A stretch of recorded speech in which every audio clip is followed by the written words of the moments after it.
Just thinking out loud. What do Mitsubishi, Dexcom G6, and Omnipod Dash have in common? Day 3, less than 48 hours, and 59 miles. The 2022 S.E.L. Special Edition AWC Mitsubishi Outlander cuts the engine at 35 miles an hour. I was able to restart the car, however, all the dash lights were flashing. Back to the dealership to find the sales rep. The sales rep has the key, leaving the driver's door open, sits in the driver's seat. The sales rep holds key fob up to the start-stop engine button and tried several failed attempts. A side note of importance, I was standing by the passenger driver door, watching the sales rep try to start the car. Day 4, the car software was updated. Day 5 morning. When I started the car, I noticed that the car multimedia display was not working. As the car is new to me, I figured that I needed to learn more about how the features worked of the multimedia display. Day 5 afternoon, I decided to try starting the car with the My Mitsubishi Connect app. The My Mitsubishi Connect app said, "Remote engine start could not be completed, possibly because you started the engine 3 times already. To reset, you must manually start the engine." As I'm walking towards the car, I see that the car is running. When I opened the door, I noticed all the lights were flashing, including the oil light. I turned the car off right away, not to wreck the motor. I tried to restart. It did not start. My husband came with his key fob and the car started and ran fine. Husband driving. Important part of the story. On day 8, the updated key fobs. This day, my daughter drove.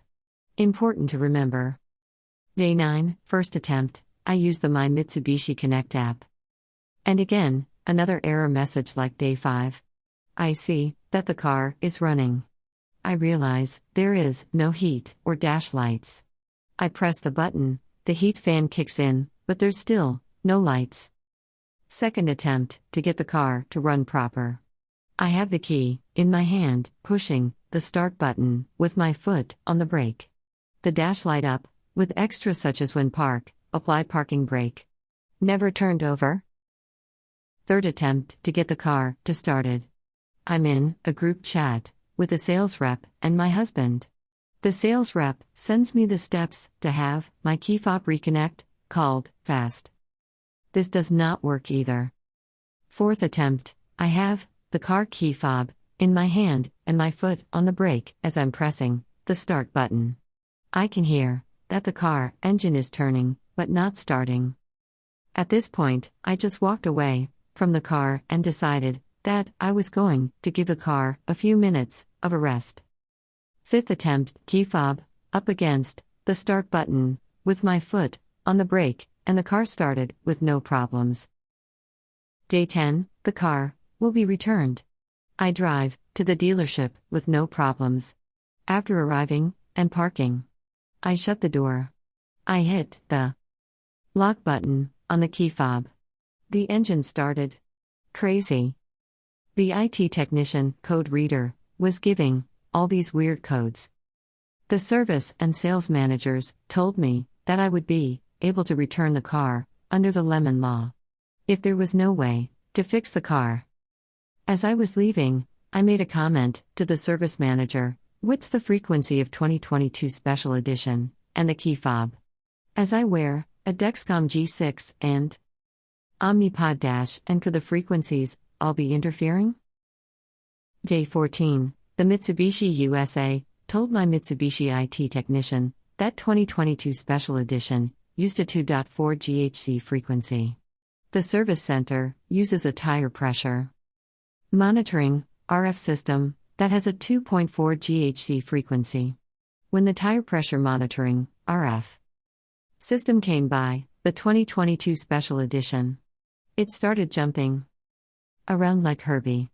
Herbie has a mind of his own and is capable of driving himself. Day 23, Lemon Law was a dead end. Dealership buys back 2022 Special Edition. Day 25, I decided that it might be a frequency issue with a 2022 Special Edition, my Omnipod Dash and Dexcom G6. Comparing the 2022 Special Edition with a 2022 S.E.L Touring AWC Mitsubishi Outlander. Is it the dash display? Is there a different frequencies? I headed to a dealership to test drive a 2022 S.E.L Touring AWC Mitsubishi Outlander. Step 1 Test 2022 Touring for 48 hours.